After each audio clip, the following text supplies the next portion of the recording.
Good afternoon. Welcome back to the B&H event space. Today we are talking about photographing the Olympics over the last 15 years, how technology has changed everything. Huge thank you to our host for today's event, Prograde Digital, and I would like to welcome no stranger to this space, Mr. Jeff Cable. Jeff, what's going on, man? Just hanging out. What does it say? Hanging out on a Wednesday afternoon. Just another day.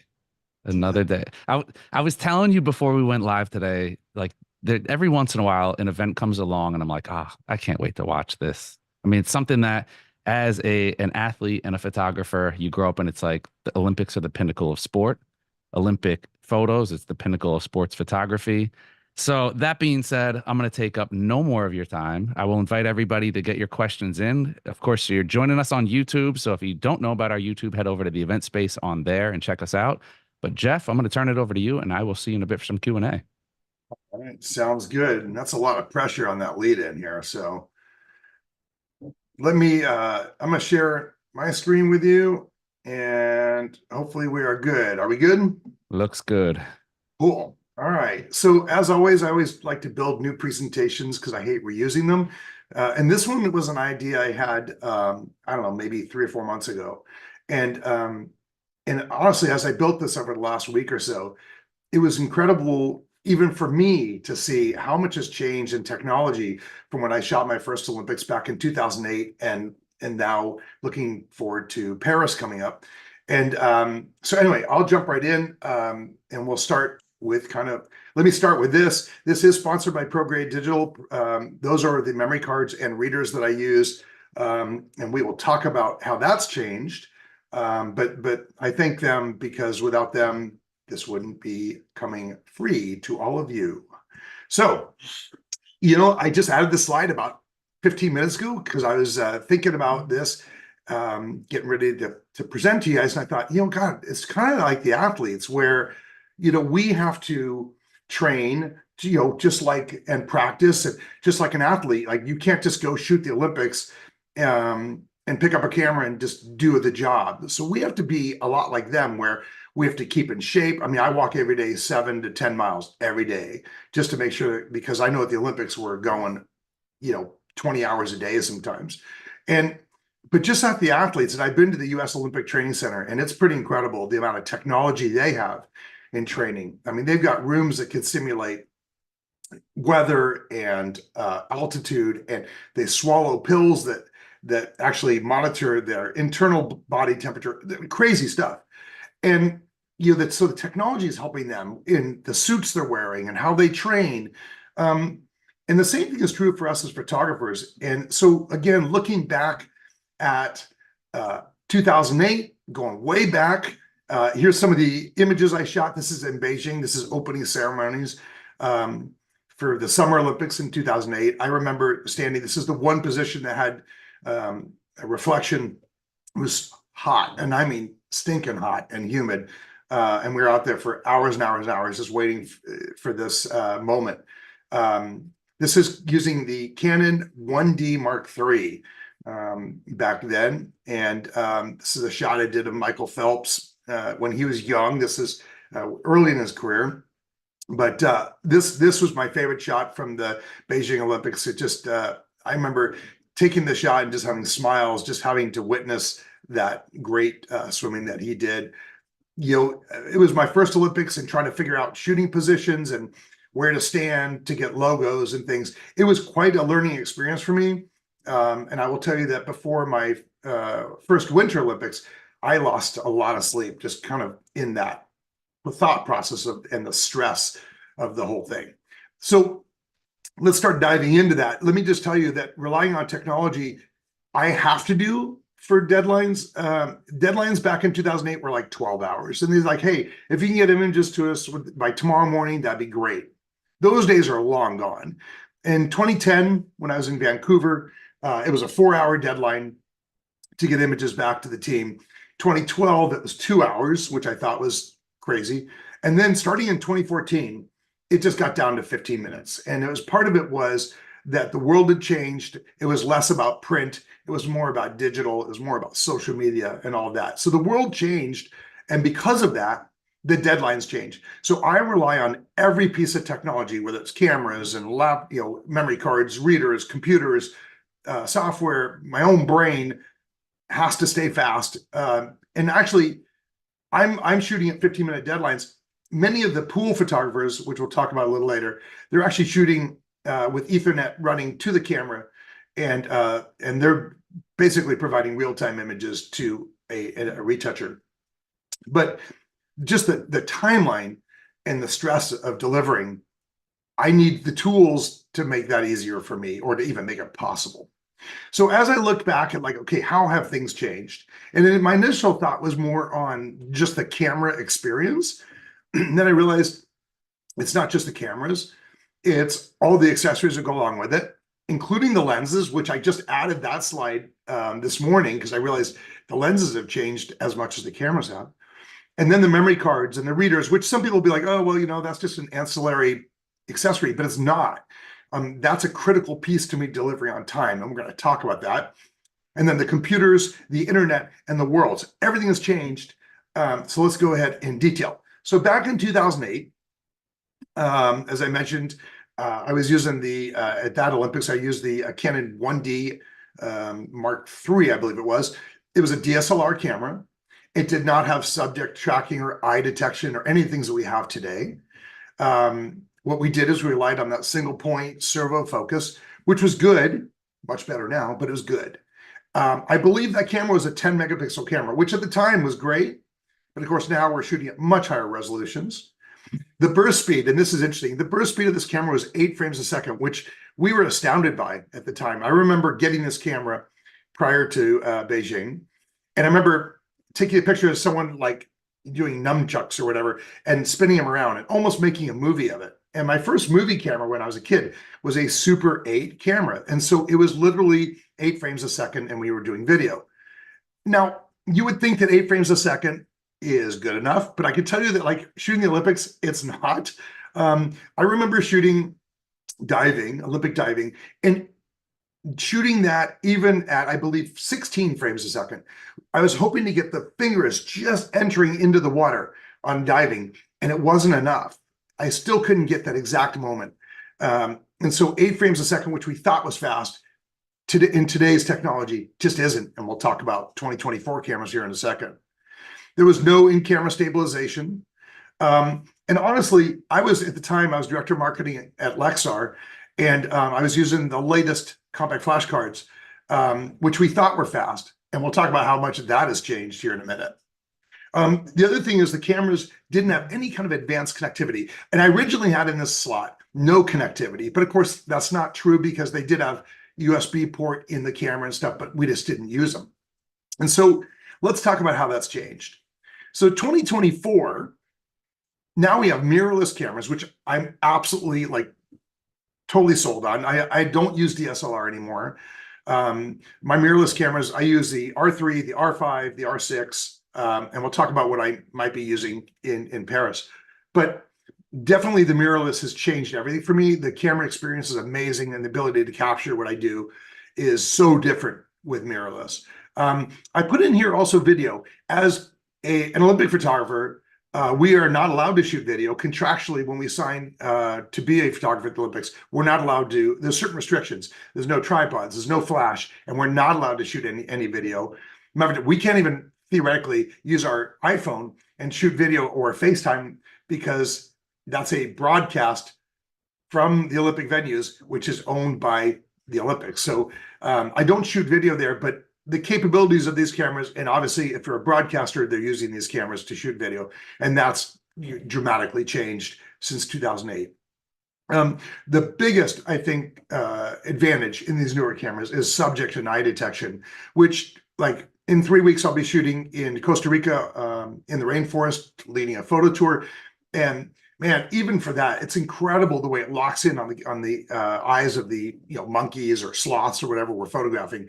But to do it at the Olympics, when we're dealing with the world's best athletes at the speeds at which they're performing, it is incredible, and it's a total game changer in that respect. Much higher resolution. These newer cameras, 30 and 40 megapixels versus the 10 we were doing before. Now, If we're just submitting for social media or for websites, you don't have to have that resolution. But what it does provide us is the ability to crop in really tight on an image. If I'm shooting a wide shot and I see a great scene where I want to crop in at half of the frame, it still holds resolution much better than having like a 5 megapixel image from 2008. Burst speed, we're now at, if I'm shooting in full mirrorless mode on the R3, I can shoot at 30 frames a second. I don't do that a lot because it's a lot of images to go through later. But to have that ability, like I mentioned, for certain sports like diving, to be able to crank up that speed and get the shot so I can capture that peak of action is really, really incredible. The faster card slots, which is critical to me because I want to be able to clear that buffer as fast as possible. And I will tell you, even in Tokyo, when I was using a pre-production of the R3 and I was shooting to both CF Express and the SD card slot, there were times I remember shooting gymnastics where I just couldn't, I filled the buffer and I had to wait for it to clear. That is painful.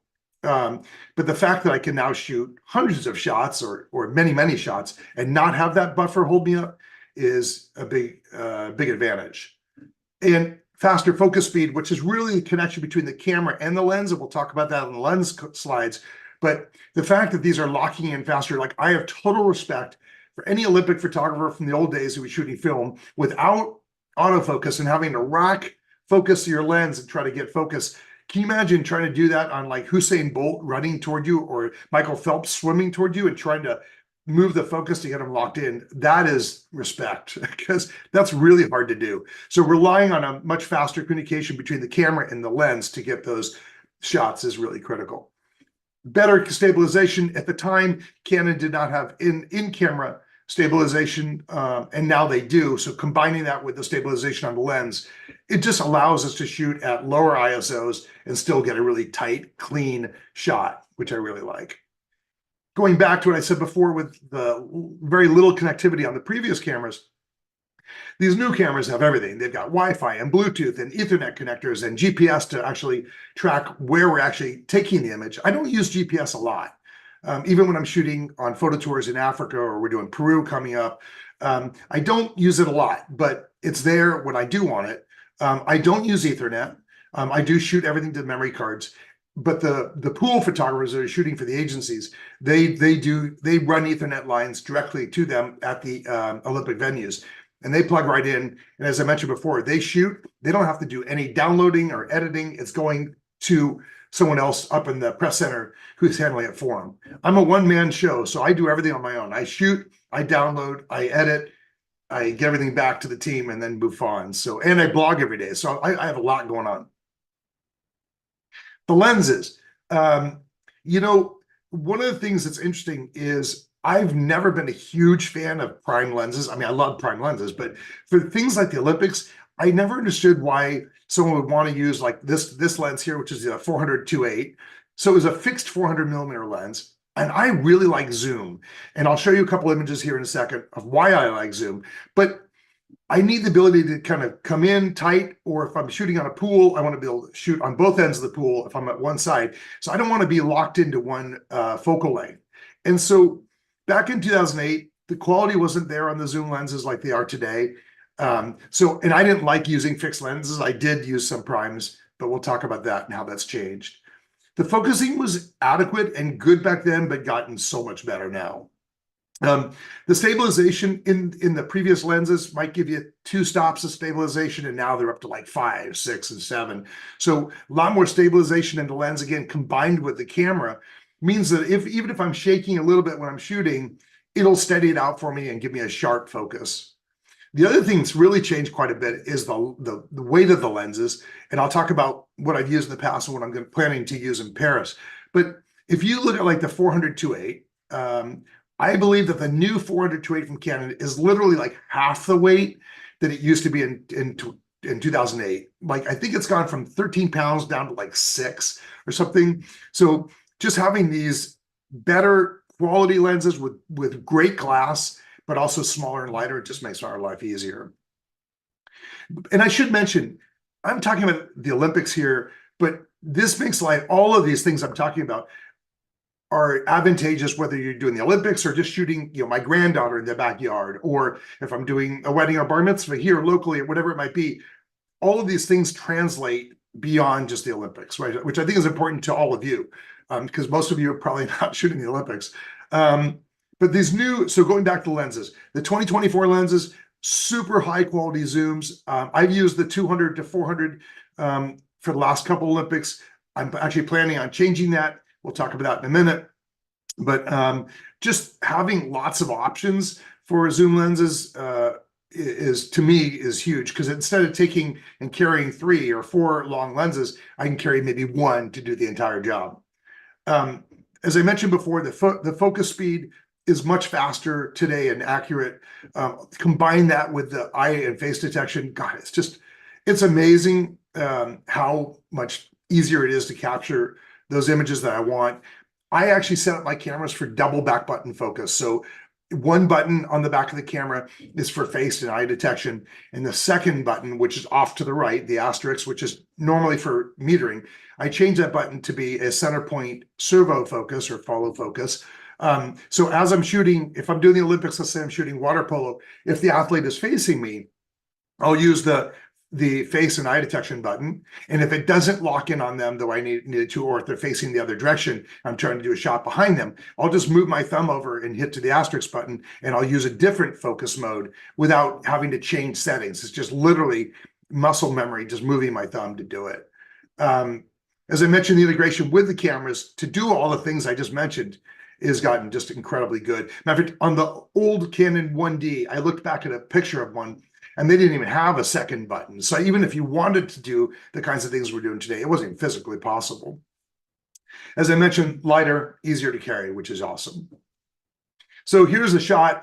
This is why I like zoom lenses. So this is taken in Tokyo. This is USA women's water polo. This is Ashley Johnson, who's an amazing goaltender. Now I'm on the far side of the pool. You can tell from the angle that I'm on the other side of the pool. So I'm using the 200 to 400. This shot is at 400 millimeters.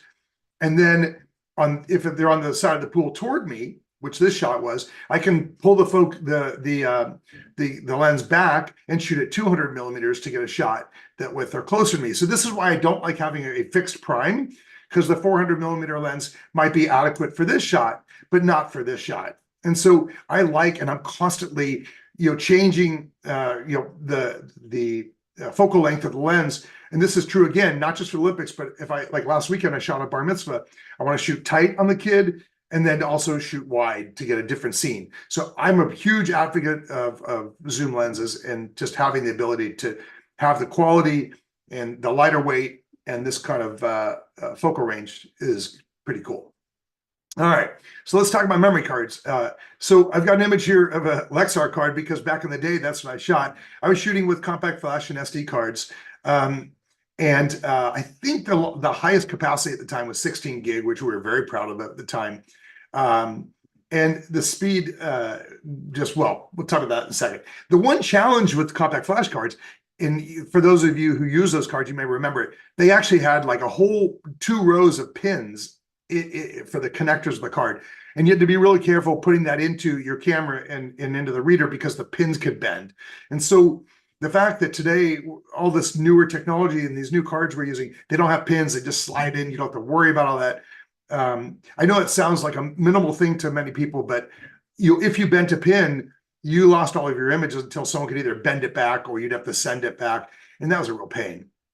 The readers at the time, which I'll talk about in another slide, they were USB 2.0, as were the internal guts of the cards. So we were moving transfer rates of 45 megabytes per second. Now, at the time, that was pretty cool. But today, man, I'll wait to this next slide. We've gone from 45 megabytes a second to 3,400 megabytes per second.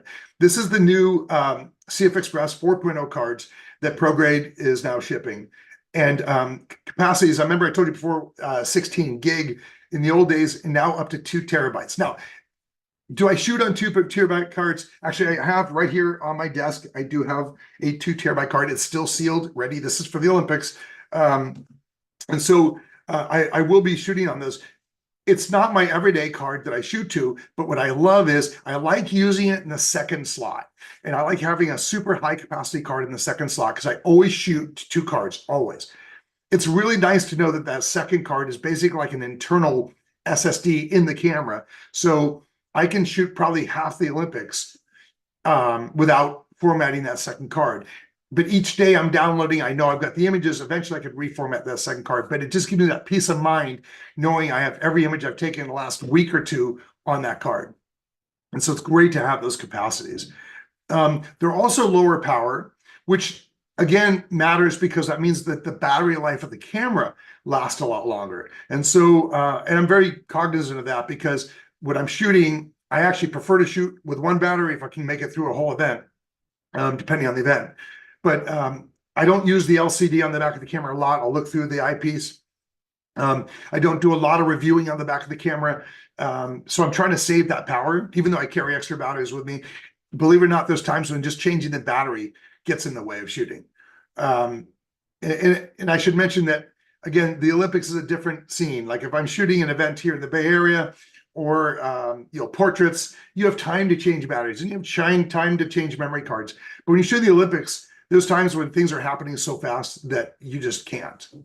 But the transfer speed is by far the biggest thing. I talked about deadlines earlier and having a deadline of 15 minutes. Be able to transfer at these speeds is incredible. And I can tell you that they did not have this card and the new reader in Tokyo. It was still fast, but I've tried and I have on my desk here the newest card and the newest readers, and it is astonishing how fast.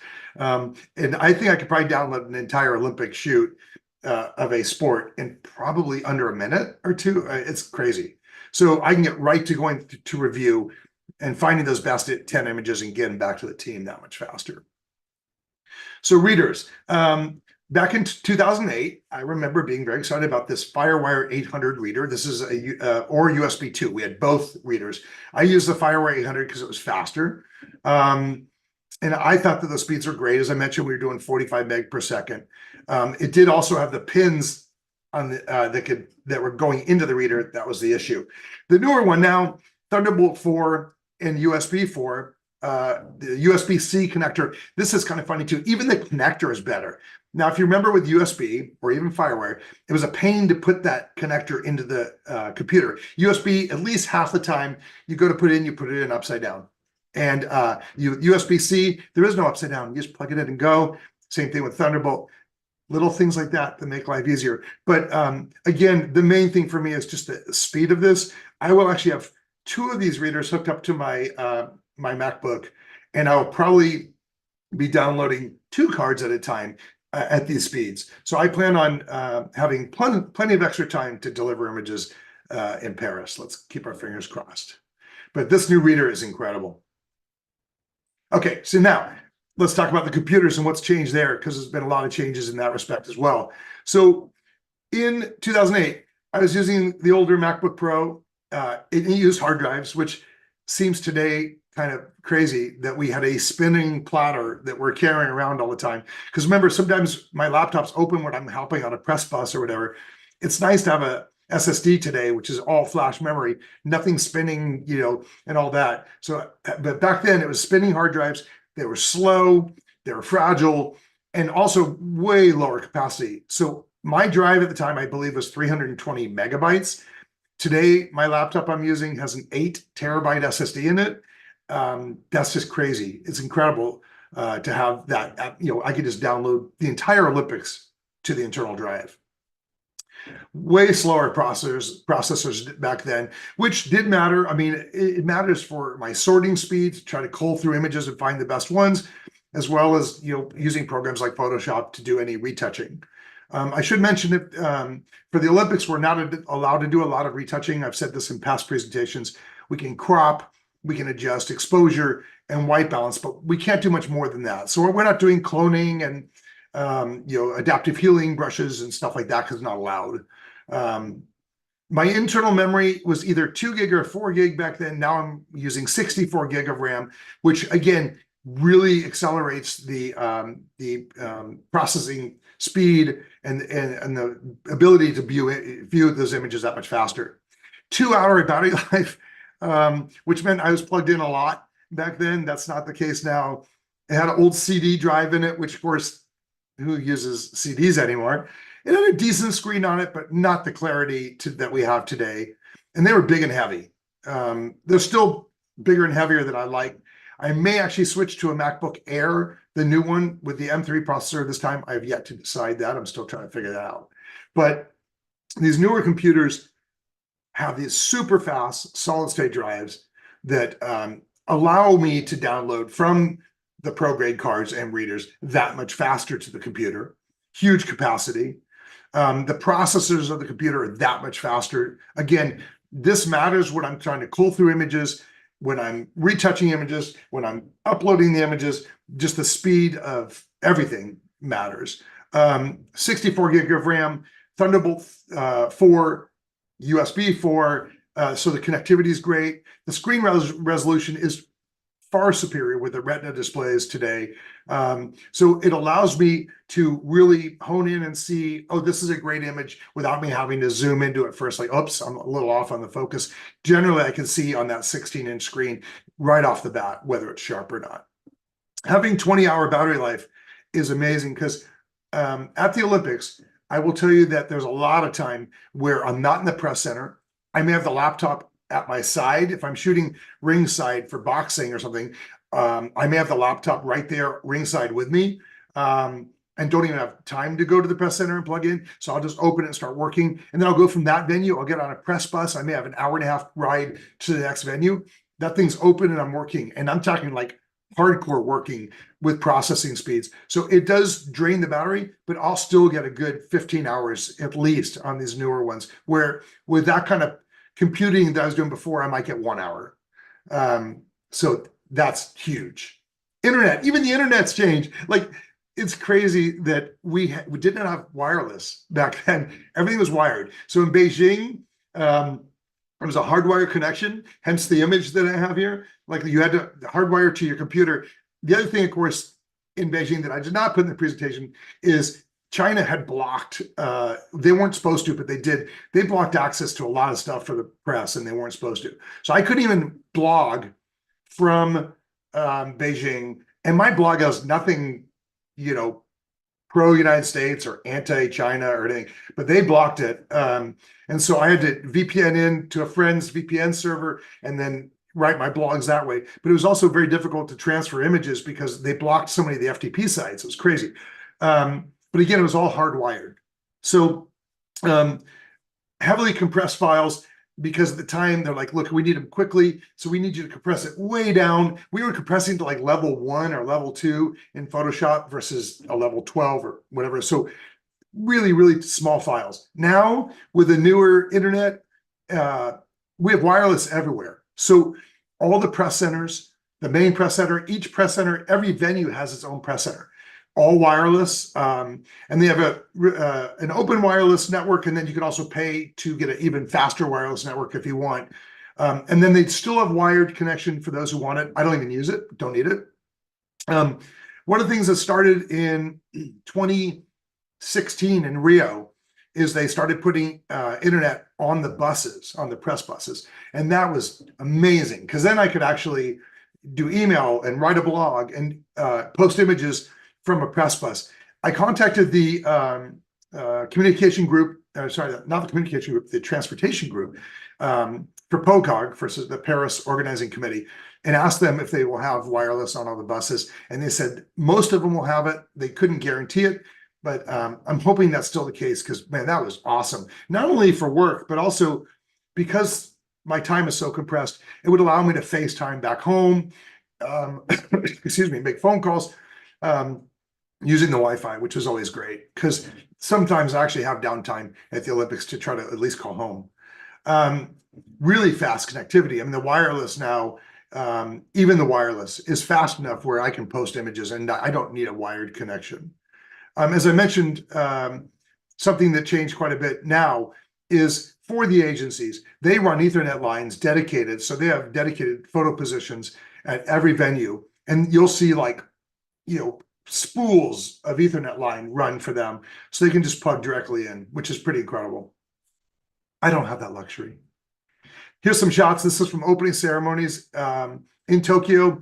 I should mention also that all the white that you see in the seats, those were just cards because there were no people there. So really, we haven't had a normal Olympics without the pandemic since 2018 in Pyeongchang. And so this will be, I hope, the first Olympics where we don't have any COVID protocols. As many of you know, I did not go to Beijing for the last Olympics, Winter Olympics, because of COVID protocol. It was just crazy. So I'm looking forward to a normal Olympics. Let's hope that that happens. This is opening ceremonies in Tokyo. And some of the shots that I took, this is with the 70 to 200. And again, no one in the stands, but this is a motion pan during the equestrian. I love shooting equestrian. It's just a fun sport to shoot. And I always try to push myself. And again, with subject detection, it's nice to have the camera do the lock-in for me. And then I just have to make sure I track them at the exact right speed. This shot is the one that I used here at the opening for the presentation. It's still one of my favorite shots I've ever taken. And this is a multi-exposure shot in Tokyo fencing. This is US versus Germany. And a lot of people think that I Photoshopped this. This is not Photoshop. This is in the camera. And if you have a camera, whether it's Canon, Nikon, Sony, what it might be, any of the later cameras actually have a multi-exposure mode. So what I did is I set my camera for 4 exposures. Again, we can't use tripods at the Olympics. They don't allow them. So I'm holding on for dear life with a monopod because I wanted to get the logo at the bottom without movement. And I shot in a 4 burst, waiting for both athletes to move at about the same rate. So it took me about, I think, 100 times to get it right. Even the guy in the background had a little bit of movement, which is cool. He moved just a little bit. But that shot was hard to do, which makes it more fun for me.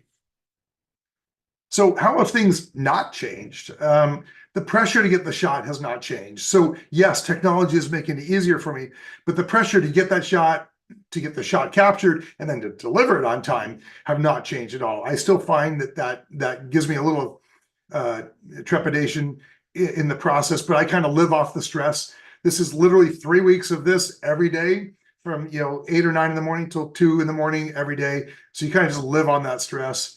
The pace is crazy. It's probably the only time I eat strictly to fuel my body, not for the pleasure of eating. And I'm usually downloading, retouching, or getting rid of images that are duplicates or bad stuff I don't need all while I'm eating. The exhaustion is real. I usually come home and I'm exhausted by the time it's over. And this one's going to be a bit of a challenge for me because I'm going to Costa Rica in 3 weeks. Then I come home for a couple weeks. Then I go to Peru, leading another photo tour, come home for 9 days, and then go to Paris. So usually I try to give myself a little bit more resting time prior to the Olympics, and that won't be the case this time. But the fun is there. And so I'm not complaining about this because I'm thrilled to be able to shoot my 8th Olympics. It's a huge honor to do it. There's very few credentials. And to also be one of the few people to do it independently. I'm not shooting for any publication, so I can go shoot whatever I want. I do shoot for the team and I have some obligations there contractually. But then when I'm done with those, I can go and shoot whatever sport I want, which is pretty cool.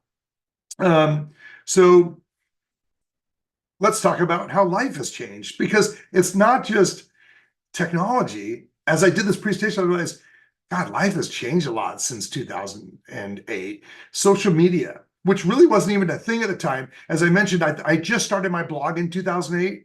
And most of the blog was actually written when I came home from the Olympics because I was new to it, couldn't post easily, just didn't have time. But now with social media, I want to be able to post every day what I'm shooting. Team USA obviously definitely wants to be able to post.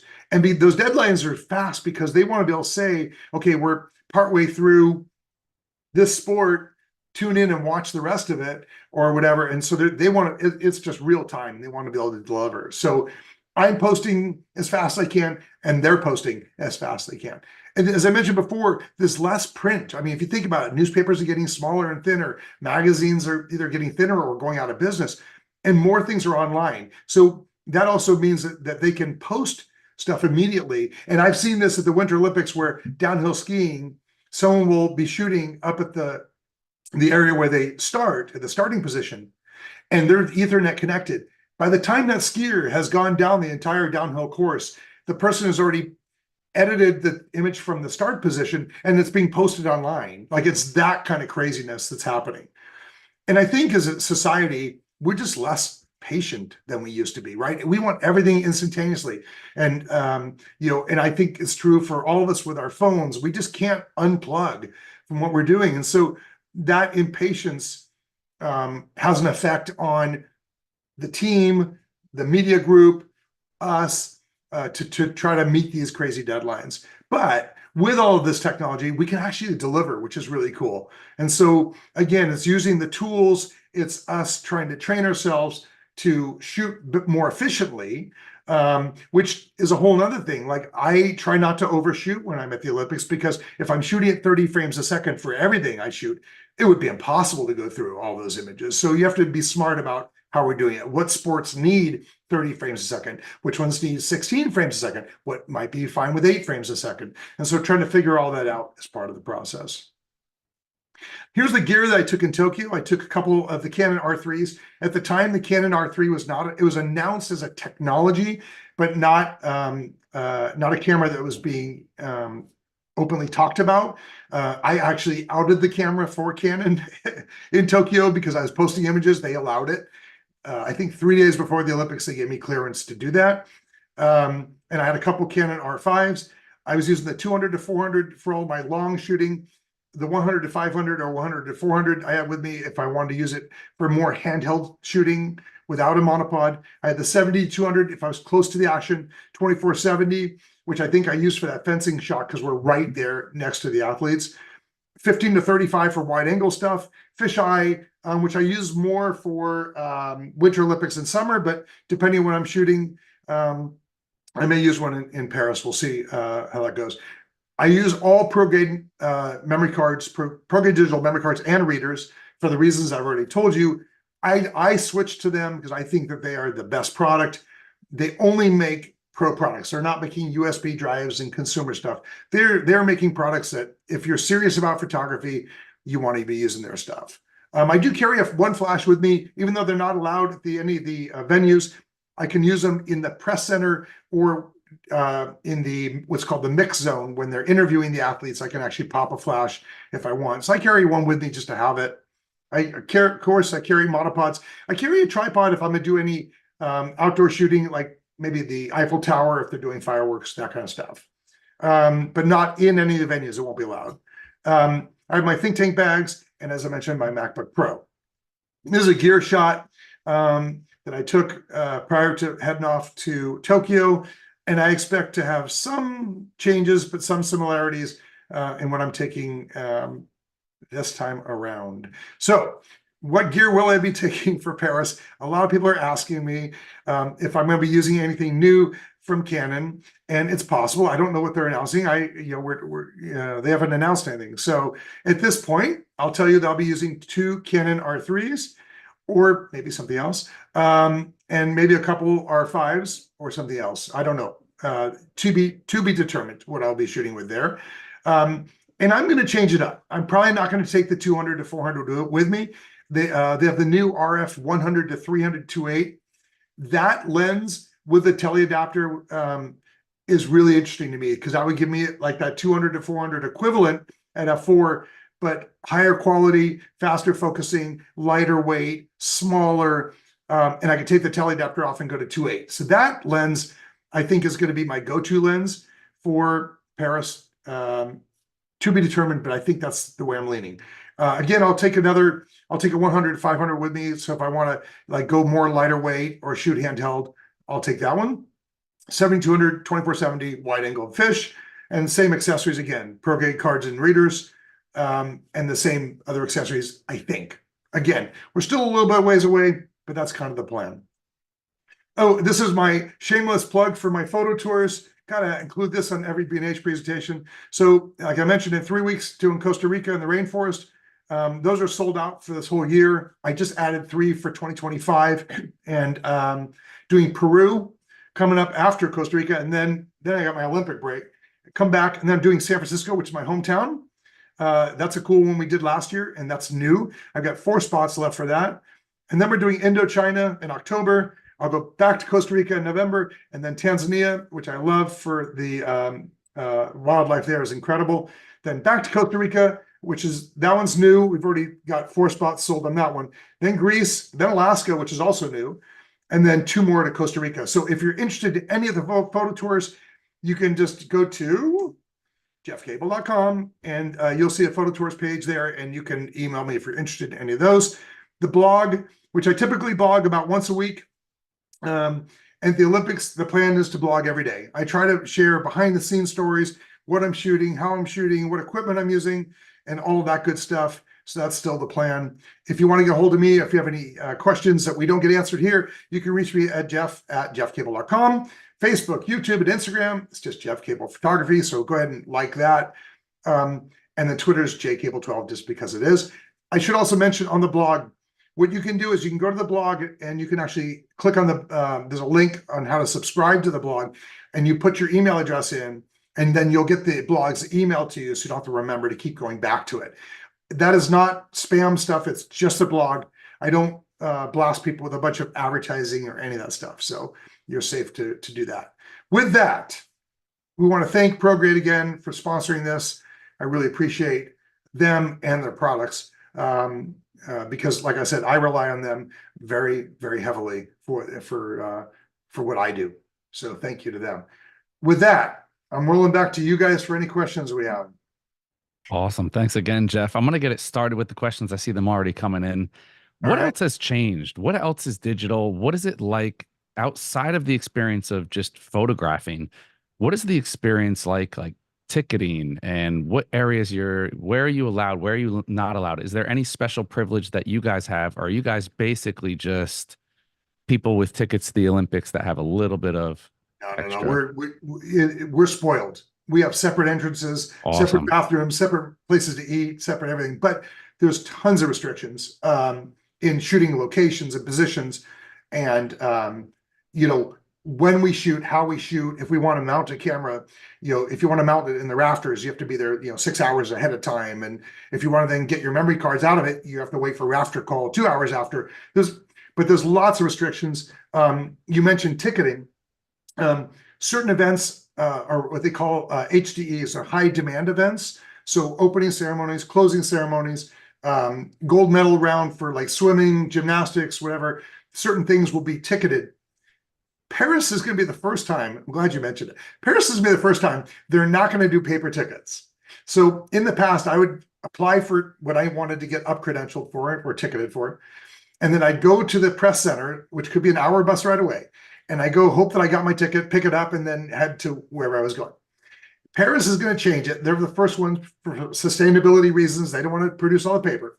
They're going to go digital, which means we have to have a special app on our phone for the tickets. And they've never tried it before. And the first event that's going to use it is opening ceremonies, which is not going to be in a stadium. They're going to float down the Seine River, 6 kilometers, 650,000 spectators, and they're going to test the system. So is there any trepidation there? Yes. A little worried about that. Now, the advantage will be if I don't have to go to the press center to get my ticket, I could just contact my contact there and say, did I get it up? Did I get ticketed for that event? Yes. And he just digitally sends it to me. That'd be cool. But let's make sure it works. The other thing is I was super excited about opening ceremonies because first time not in a stadium, right? Coming down the river on barges is going to be really cool. But I just watched the telecast about the Zoom call about it. And there's going to be very limited shooting positions. You're going to be limited to your zone. You may have to stand for the entire 12 hours. It's rain or shine with no place to cover. It's going to be interesting. You're earning those pictures. Yeah, we'll be earning them. And I don't know. I really want the position to shoot with the Eiffel Tower in the background, but they only have like 250 photo positions there. I'm going to blog about this, but 250 positions is nothing when you have 2,500 photographers there. Wow. So everybody's gonna be vying for that shot. So you guys have to basically jockey. There's no you have to get there early. You have to jockey. Well, getting there early is not going to help you. You have to know that you have to be in the right position, or the right. They have to know who you are, and you have to have a good reason to be there. So I've already told Team USA what are the odds of getting one of those tickets, because remember they've got people shooting for big publications and stuff. And of course I told him, I go, remember, I'm shooting for you guys, I'm giving you the images. So we'll see, but I may or may not get it. And that's okay. Like everything at the Olympics, you have to adapt. I might have planned to be in a certain shooting position for a certain sport. Like when I get to Paris, I'll go to the water polo venue and I'll say, what are the shooting positions? Because I want to shoot from here. And they go, no, that's not an approved position. Or we thought it was in the press handbook that you have, but they took it away from us. So you have to just go with the flow. Definitely. We had a good question come in. Now, with the ability to watch a high-def video clip within seconds of the play, are you worried that still images will become irrelevant at some point?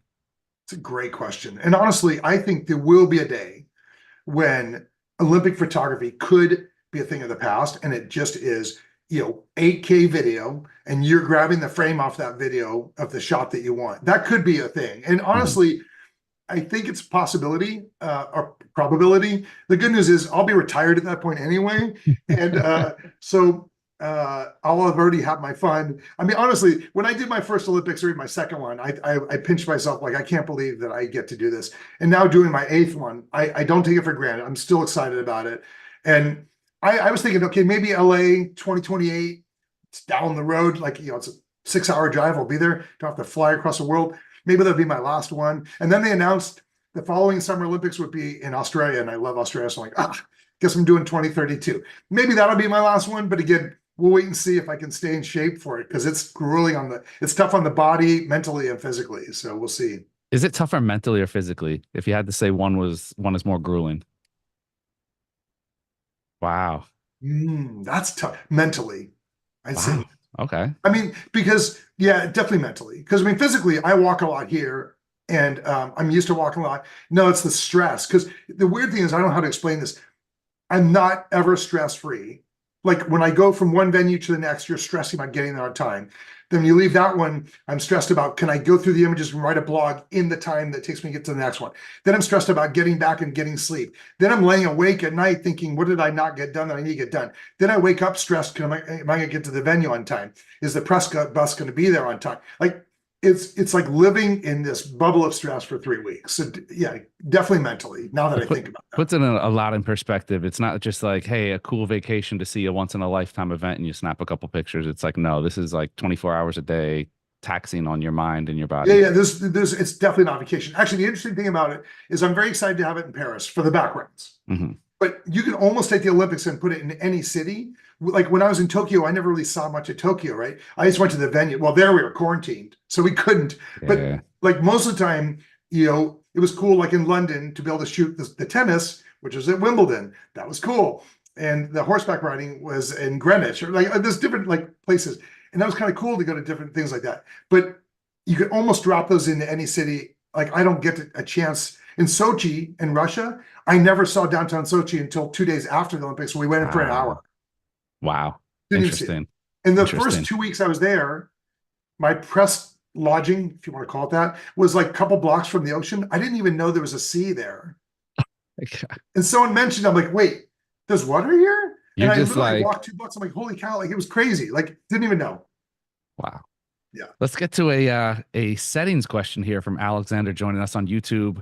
Hello, what autofocus settings do you prefer for the R3 for shooting gymnastics? And how do you transport your photo gear via airlines? Yeah, there's that. So I carry everything on. So I have my airport roller think tank bag, which I cram everything into. And then I wear my backpack, which is also a roller. It's so both are rolling bags. And that's what I take on the plane. If they lose my luggage with my clothes, I'll buy more clothes. And also my clothes are like, look at the way I dress. Although I am wearing a Paris Olympic shirt, but I can't dress myself, trust me. And so I don't care if they lose my clothes. I carry everything on. And also I also rely on Canon at the press center, and I will blog this. Hopefully I'll show how much gear they brought with them for loaners, and they have a ton. So if we break anything or need to borrow anything, it's all there for us. The other question was what settings for gymnastics. Yeah. Again, I use that combination of back button focus for subject detection. And if it's not locking in on them, then I'll switch over and I'll use a center point follow focus. Generally, I find that the subject detection for things like the balance beam, for the floor exercises is incredibly good at locking in. For the vault, it does okay, but sometimes I find that I have to switch over. So this is the thing. It depends on the actual sport, and it depends on what photo position I'm in. Where am I shooting from? Because certain angles will be different. And this is why there's no easy answer to that. I try to get into a position where I have a good, clean background, or with the Olympic rings in the background or whatever. But depending on the angle on that to the athlete will determine what kind of focus I'm using. It's not a clearest answer, but that's the best I can give. Okay. Now, you said early on in the presentation, I thought it was interesting, we want to line up logos and stuff like that. How much of that, like, do you have, you're working with Team USA. Do they have a shot list? Is there anything like, hey, Jeff, these are some shots we definitely want. This is stuff that we want in. How much are you paying attention to, okay, I have to get this. I got to get some shots with the rings. And how much of it is just getting lost in the moment, trying to get the best shot from a photographer's perspective? Yeah, I mean, there were definitely contractual things that they want. Like they'll tell me, this athlete is going to play today and she hasn't started the first 4 games. We need shots of her. So look for number 8 in the pool or whatever. Heck, I remember being in London and I got a text from the team. Hey, Prince Harry's in the stands. It told me what row or whatever to shoot, and they want to get a picture of that. It might be, and it might just be a reaction like, hey, so there's a VIP there, or we need shots of this coach, or this athlete is one of the goaltenders for the water polo team was American Indian background descent, and so she's being featured in one of the magazines, and they wanted a shot of her, but she hadn't played. They said, get a shot of her on the bench. And then eventually I think they played her, and I get a shot of her. But like, they'll tell me what they need. But most of what I shoot is me determining what is the story. So if it's ice hockey and the goalie has stopped everything, has a shutout, I better have a good shot of that goalie stopping a puck. Same thing, water polo. If they block every shot, I need a shot of that goaltender doing it right. If one of the athletes has scored 5 goals, I better have a good shot of one of those goals, because they want to be able to say, hey, this athlete was incredible. So as I'm shooting, I'm thinking, along with everything else I'm thinking about, and I did a video for you guys called the 15 things I think about every time I hit the shutter button. I'm also thinking about what is the story that's unfolding in front of me, right? And so, or the team might be texting me and say, hey, this is happening, we need this. Are you looking beforehand? Like when you go out in your preparation, are you like, hey, what storylines are there coming into the Olympics? What storylines might unfold? Is someone looking at like a historic occasion or something like that? You're aware of all that stuff? Yeah, I try to be. I mean, clearly right now, I mean, Simone Biles is a big story, right? She did in Tokyo, she had to bow out for mental health issues. That made it really interesting. I mean, I remember I was like 2 feet from her. And I'm like, why is she not getting on the beam? Why is she still in a sweatsuit? We have no idea. You guys watching TV are getting this whole backstory. We're looking at her. I'm like, and I'm listening to her talking to her friends and looking up her coach. I mean, I used a 7200 and it almost didn't focus. She's that close. And I'm like, what's going on? So the fact that she's coming back and dominating the way she's dominating, she's one of the big stories. Now, will I be able to get over to gymnastics and capture her doing her stuff? It depends on my other contractual obligations. I hope so, because I'd love to be there for that. But yeah, we try to, watch that. I remember in London, Michael Phelps, one of the stories was his whole cupping that he was doing, get all the marks on his body. So get a shot of him with all the marks on his body. So there's different things that we're looking for. Some of it's real time. You just got to figure it out. And sometimes, yes, like opening ceremonies, I've been thinking in my brain of what I want. Now, when I get there and get a different shooting position, I may have to rethink it. But I'm already, like, I watched this 2-hour briefing to try to figure out, okay, if I don't get Eiffel Tower, what is the next best position I want with a cool background, right? And so trying to plan that out. So yes, there's a lot of stress in the time leading up to the games, as well as being there. So yeah, I didn't even think about that dynamic of, it's not all, I mean, some of these Olympics are way spread out. There's stuff happening at the same time, where it's like, if you're contractually obligated to be photographing this event and another event is 3 miles away and something's happening there, sometimes I guess it's just luck of the draw and it's chance at that point. Yeah, and also just kind of, I mean, it depends on how quickly I'm delivering, because it's not just that 15-minute deadline. I also stay for another hour. So I'm contractually obligated to give them 5 or 10 great images, but I might have 30 other great ones that they're going to want. So I try to deliver 40 images or so to the team before Okay. I roll to the next event. And then people say to me sometimes, well, why'd you only shoot 1 or 2 events today? I'm like, no, you don't realize that my transportation is not, even if it's 3 miles, it might be an hour and a half because I can't get there on a press bus. I may have to take a press bus back to the press center and then another press bus to the next venue. Now in Paris, they're going to give us unlimited public transportation cards, so we can hop on the metro, and maybe it's faster that way. But again, this is all to be determined. Even my housing, I almost didn't get housing. There was a whole mess with that. But Mhm. how far is the housing from the metro station, from the press bus station, which I do know all this because I researched that. All of these come into play. And so can I hit three different sports in one day? Maybe, maybe not. I might only get one. It just depends on when it is. I already have the schedule for all the water polo games. Typically they are late afternoon, or early evening, because that way it's watchable in the morning in the US. So they try to time it that way for NBC and everybody else. And so, okay, that means I can shoot anywhere I want in the morning, but I got to make damn sure I'm back at the water polo facility an hour and a half before that game, because I can't risk not being there. So all those kinds of things. This is the stress that you kind of Dude, I'm alluded having a nervous breakdown just listening to you talk, Chef. Like, as cool as it sounds, I'm like, man, it's a lot of stuff on the line here to to. It get is. everything. And there's no, again, we talked about this before we went live today. This isn't just like, oh, hey, I'm going out in the streets and taking some photos. Maybe I'll get some shots. Maybe I won't. This is like, you're obligated to knock it out of the park. Well, shooting is taxing, right? Physically, mentally, Mhm. in general. Even if I'm doing an event here, I want to do the best I can. I have to be cognizant of everything that's going on. If I'm shooting an event and grandma has not been on the dance floor, and all of a sudden grandma's on the dance floor, you have to see that and get out there and get that shot, right? If it's a corporate event and someone else sits down and new speakers up, you got to get up there and get the shot of them speaking. Like, these kinds of things are always going on in your brain. It's just amplified at the Olympics because, when I shoot an event here, I come home if I shoot all day Saturday, on Sunday, you're tired mentally, physically. But at the Olympics, it's just, again, it's like someone said, it's like shooting the Super Bowl every day for 3 weeks. There is no letdown. It's just go all the time. And it's funny because all the photographers, we all know each other because we all shoot the Olympics together, and many of the same people. And the first couple of days, everybody's like, "Hey, good to see you," and you're all happy. By the end of the thing, you're like, "Get out of my way!" Like, you're in my way. Everybody's just mentally, physically trashed.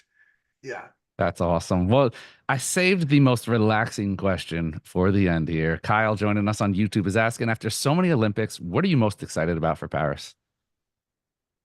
Um, you know, I always say I love shooting new things.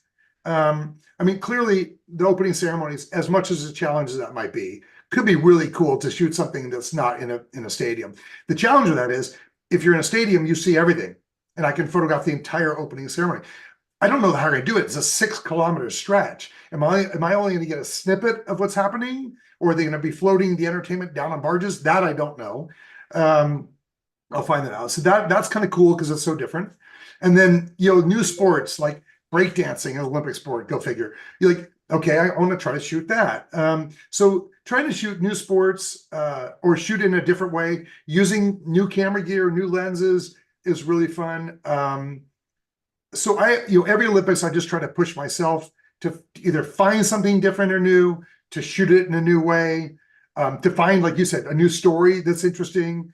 I try to show a lot of the behind the scenes because I know a lot of people on the blog are fascinated by what it's like to be a photographer at the Olympics. So I look for some of the craziness that happens. Like, and trust me, there's been some absolute crazy stories. Like, I remember being at an Olympic venue in Russia, and literally, I'm not kidding, if we went to the bathroom, there was a hole in the ceiling of the bathroom that went to the venue. And if someone looked down, put their drink down, their seat, and looked down, they would look into the bathroom. And I didn't blog it, and I'm mad at myself because that would be hysterical Yeah. to post. But like, craziness like that stuff behind the scenes is really fun. So I like to share that, because if it's just for seeing the athletes, they can watch it on TV. I want to show from a photographic perspective what it's like to be there. So that's kind of my goal. That's awesome. And that's interesting for, yeah, like for other photographers to see, because most of us, this is the closest we'll ever get to seeing what the experience is like. You know, we see it on TV, we see it in publications, but hearing you talk about it, hearing the stories, hearing what it's like to actually do it is a whole nother story. Yeah, I get that on the blog a lot. I mean, people, right, the blog traffic, which is averaging 80,000 readers a month, during the Olympics, we go to over 500,000. Wow. And people tell me that they follow along because it's as close as they're going to get to the Olympics. And I do share the good, the bad, the ugly. I mean, you know, when crazy things have happened, when that guy lost my credentials in Korea, and that was a nightmare. And I shared Mhm. it and ended up being my most read blog post of those Olympics. I hated every second of it. Now it's the one thing I remember the most about that Olympics. And so, you know, it is sharing, and I know I'm lucky to do it. I don't take it for granted, and I do love sharing. I mean, I'm passionate about what I do, and it's fun to share that. I love that. Well, Jeff, we always love having you on. You're one of the hardest working, most experienced people out there, and you always just you bring the. It's fun. It's fun listening to you. It's stress. I was about that. You got me over here wanting to curse. It stresses me the heck out. Just here thinking about it, but it's awesome. So wishing you luck. You always knock it out of the park. I'm looking forward to see what you do. A huge thank you to, of course, you for sharing your expertise as always, and Prograde for sponsoring today's event. All of our viewers out there, any closing words, Jeff? No, just you know, for those of you out there that are shooting whatever you're shooting, just have fun doing it. I mean, like you mentioned, it's stressful for me, but it's also a lot of fun. And you know, I mean, I have fun in everything I shoot. And I think just have that passion and enjoyment. Is, you know, make sure that comes through in your photos. Awesome. Well, Jeff, always good linking up with you, man. Looking forward to seeing the results, and to all of you out there. Thanks Well, for we have tuning part in, as two. always. We do have part two of this, which we're going to do after the Olympics. So we'll definitely come back Awesome. and talk about what it was like. Awesome. So if you don't get a question in now, start getting the gears turning for because I know things in my head that I'm like, I don't want to put any more pressure on it, but I'm interested. I see that shot, the shot we led with the motion, and you're talking about breakdancing, and I'm like, I just want to see what you do. I just want to see what you do. So Let's see what this crazy brain let's comes see up what with that crazy next. brain comes up with, man. Awesome. Jeff, good having you on. We'll talk to you soon then. And good luck with the Olympics, and to all of you out there. That's it. That's all we got for you today. You're gonna have to go find your own entertainment the rest of the day. Another edition of B&H Event Space now in the books. Catch y'all next time.